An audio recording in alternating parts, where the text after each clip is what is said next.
कैसा होगा कि अगर आपने किसी को 50,000 रुपये की कोई चीज़ बेची लेकिन उसके बदले आपको सिर्फ 1,000 रुपये ही मिले हों। ऐसा ही कुछ हुआ है येस बैंक के साथ। बैंक ने 2022 में अपने बैड लोन यानी कि एनपीए पोर्टफोलियो को 48,000 करोड़ में बेचा था, लेकिन बैंक को अब इसके बदले में फिलहाल सिर्फ 429 करोड़ रुपए ही मिले हैं।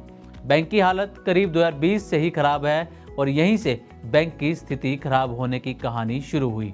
तो क्या है ये पूरा मामला, आपको विस्तार से बताते हैं और साथ ही आपको बताएंगे कि कैसे एक वक्त पर औसत से ज़्यादा ब्याज देने वाला बैंक डूबने की कगार पर पहुंचा और कैसे जो शेयर एक वक्त पर 400 रुपये के आसपास कारोबार करता था वो अब 20 रुपये से भी नीचे कामकाज कर रहा है। तो चलिए इस वीडियो के ज़रिए आपको येस बैंक की कहानी समझाने की कोशिश करते हैं। तो सबसे पहले जानते हैं कि येस बैंक ने अपना बैड लोन किसे बेचा था।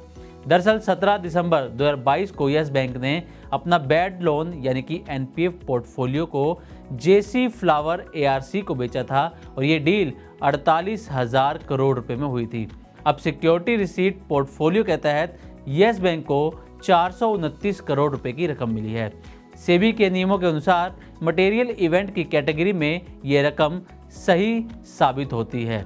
अपने घाटे की भरपाई करने के लिए येस बैंक ने अपने बैड लोन को जेसी फ्लावर को बेचने का फैसला किया था। तो अब आपके दिमाग में ये भी आ रहा होगा कि आखिर ये सिक्योरिटी रिसीट पोर्टफोलियो होता क्या है। तो चलिए आपको बताते हैं कि बैंक अपने एनपीए पोर्टफोलियो एआरसी को बेचता है और इसके बदले में बैंक को सिक्योरिटी रिसीट्स मिलती हैं।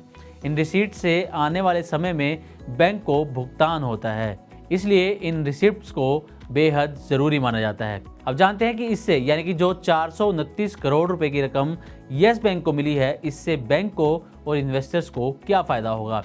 तो बैड लोन से जुड़े रिस्क में कमी आएगी, यानी कि येस बैंक का जो बैड लोन का रिस्क है उसमें कमी आएगी और बैंक की बैलेंस शीट भी मजबूत होगी। इसी के साथ ही शेयर्स भी अच्छा परफॉर्म करेंगे और जिन निवेशकों ने शेयर्स में पैसा लगाया है उन्हें भी अच्छा रिटर्न मिलेगा। निवेशकों को बैंक की एनपीए रिकवरी में भी प्रगति होती हुई नजर आएगी और बैंक की फाइनेंशियल स्थिति भी सुधरेगी।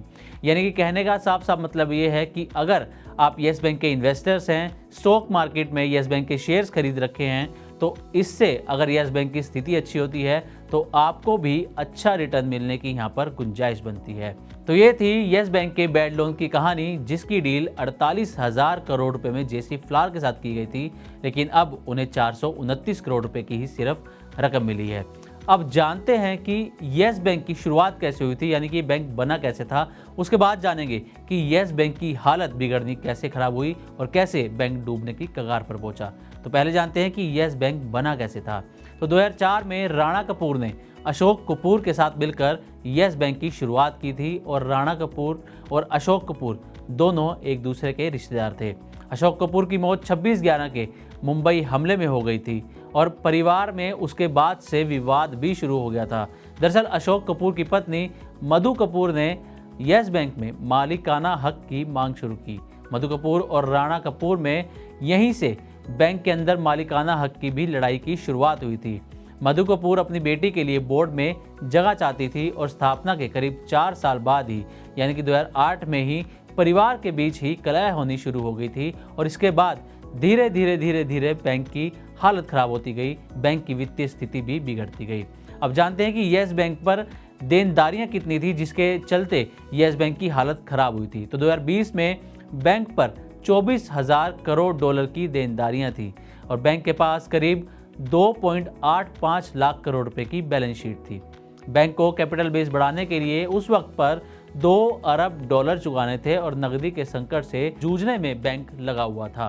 5 मार्च 2020 को विड्रॉल पर भी पाबंदी लगा दी गई थी और ये पाबंदी लगाई थी वित्त मंत्रालय ने, वो भी बैंक की वित्तीय हालत खराब होता हुआ देखकर।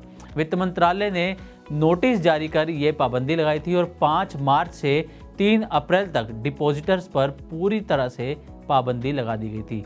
विड्रॉल की लिमिट सहित बैंक के कारोबार पर भी कई तरह की वित्तीय पाबंदियां लगा दी गई थी। इस पूरी अवधि में 50,000 से ज्यादा के विड्रॉल पर पाबंदी लगा दी गई थी, यानी कि 5 मार्च से 3 अप्रैल के बीच में कोई भी व्यक्ति या खाताधारक अपने अमाउंट से 50,000 रुपये से ज़्यादा की रकम नहीं निकाल सकता। आरबीआई के आवेदन पर वित्त मंत्रालय ने ये नोटिफिकेशन जारी किया था। अब आते हैं कि AT1 बॉन्ड्स में भी निवेशकों की करीब 8,400 करोड़ रुपए की कमाई डूब गई थी। अब क्या है AT1 बॉन्ड्स का मामला, ये भी आपको डिटेल में समझाते हैं, जिसके तहत येस बैंक की हालत और भी ज़्यादा खराब होनी शुरू हो गई थी।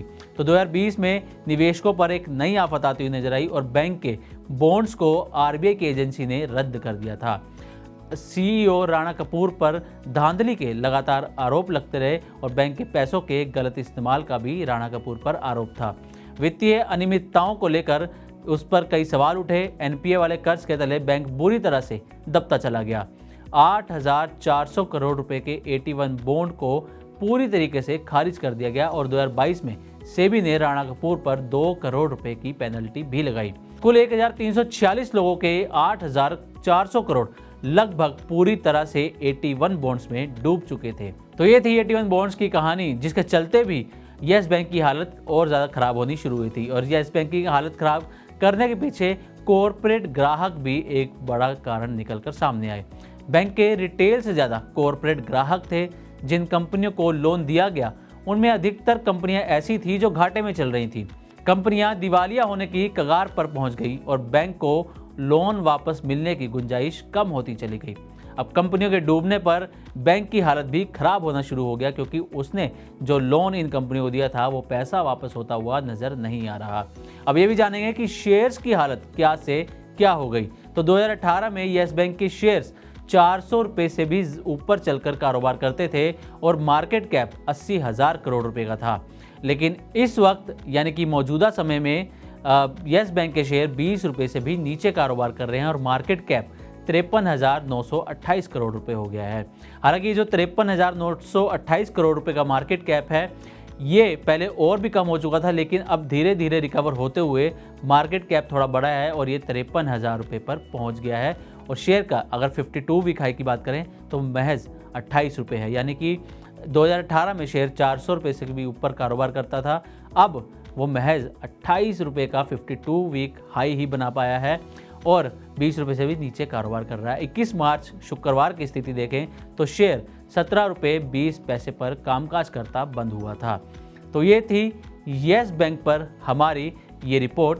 हमने इसमें आपको ये बताने की कोशिश की है कि कैसे येस बैंक ने 48,000 करोड़ का जो अपना बैड लोन बेचा था उसके एवज में उसे फिलहाल सिर्फ 429 करोड़ रुपए मिले हैं और कैसे येस बैंक के डूबने की कहानी की शुरुआत हुई।